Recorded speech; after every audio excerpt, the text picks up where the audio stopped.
we're going to take a turn here and talk about what happens if there's poor performance by a lead or conflict with a lead, either internally or with the sponsor, and what happens when a line manager has to step in and address that. Both what do you do as a line manager to manage that situation, and if you have to replace the lead, what is that impact on the team and the project?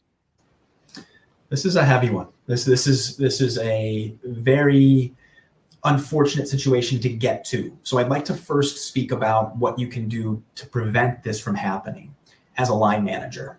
So as a line manager, it is your responsibility to manage your team and ensure that your team has what they need in order to complete their job appropriately. And what I mean when I say that they have what they need, one of those elements is the knowledge of the process flows or the technical skills that they have to do if they're a statistician or a programmer or a data manager.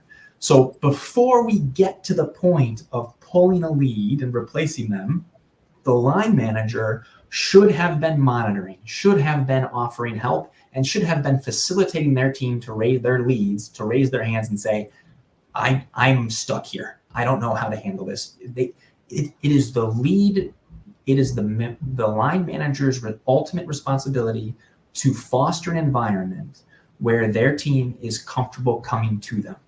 Those are the best line managers I've ever had.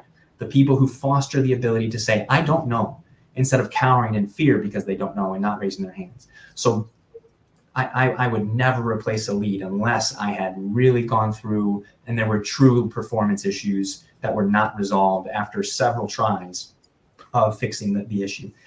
In this hypothetical, we've gotten to the situation, we have to replace the lead.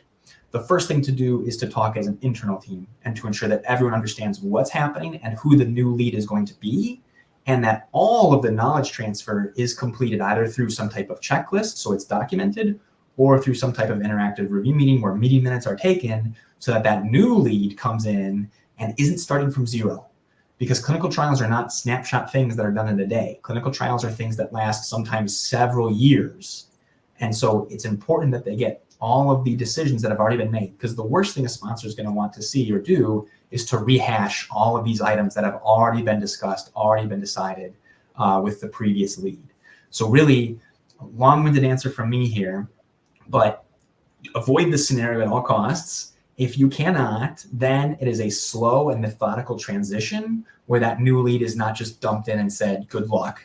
Instead, they're handheld by everybody, not just their line manager, but the lead data manager who has study knowledge, the lead statistical programmer who has study knowledge, and the other functions as well, to give that new lead the best chance of success.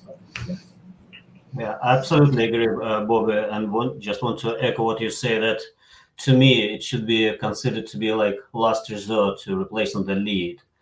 And if there are performance issues, so maybe it's a better way for the line manager to work a little bit behind the scenes, helping the leads to improve their performance and get the things back up to speed. And sometimes it may be not performance issue, but communication issue. And I'm aware we're not allowed to use this word anymore. But it may be some kind of misunderstanding or the conflict between, let's say, the sponsor and the lead, or even with between the internal customer, like lead by statistician and lead programmer. And then it may seem the easiest way just to replace the lead, and it is, but it has a longer term consequences. One of them is the study transition, knowledge transition, which Bobby mentioned before. But also it has a negative impact on the lead, which is replaced because they cannot learn from their mistakes and they may feel punished. And later on, when they're assigned on the new study, they will do the same mistakes. It doesn't have the line manager. The line manager has to step in because they will have to sacrifice their other managerial tasks. And finally, it also has negative impact on the client, internal and external, because so if we replace the lead so easily, it's a sign that we don't have trust and confidence in our leads. And if we don't, why they should, right?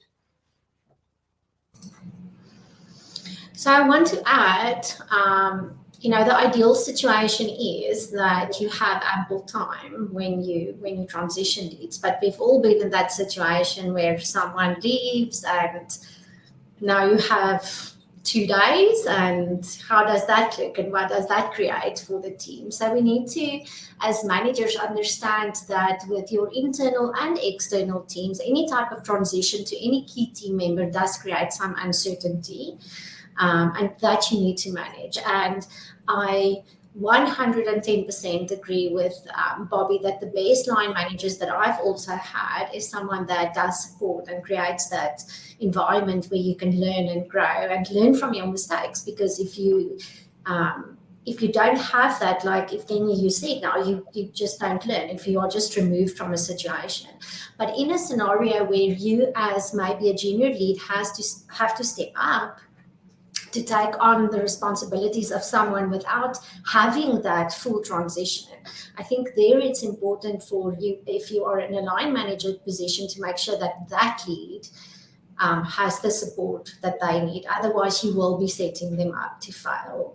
And then the rest of your team that has been working on that study for a longer time becomes really important, to rely on them to get that knowledge from the study, so that you don't have a situation where the sponsor has to rehash everything and get you up to speed.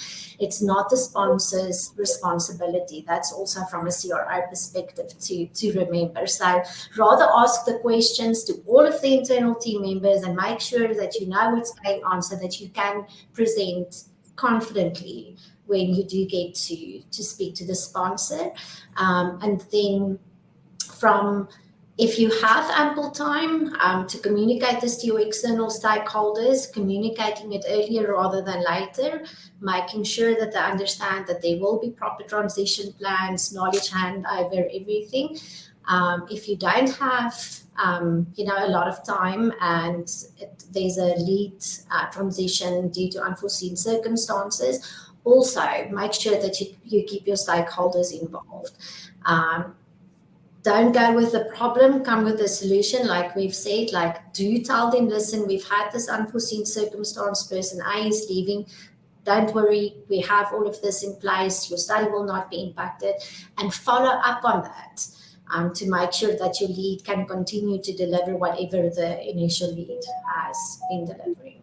Yeah, this is a great plug. I guess I have a true desire to manage an eTMF, but it's just, this is a great time to reiterate that this is why keeping your project documentation up to date is important. You probably don't care as a lead because you're doing a bunch of other things, and maybe you don't care about the person coming in after you, but think about if you have to take over a project as a lead and you're going to go looking for documentation, you're going to want to find it. So do yourself a favor and the people around you a favor and keep your documentation updated, and also see where your action decision log is and make sure that's updated and understand who owns that. Maybe if you don't even know what I'm talking about, it's probably a good idea to talk to your line manager or your project manager and say, hey, do we have an ADL? And see where that is and make sure that your key decisions are getting documented, because this will also really help in a transition. And again, you might not care if you think you're on your way out, but someday you're going to inherit a study and you're going to want good records.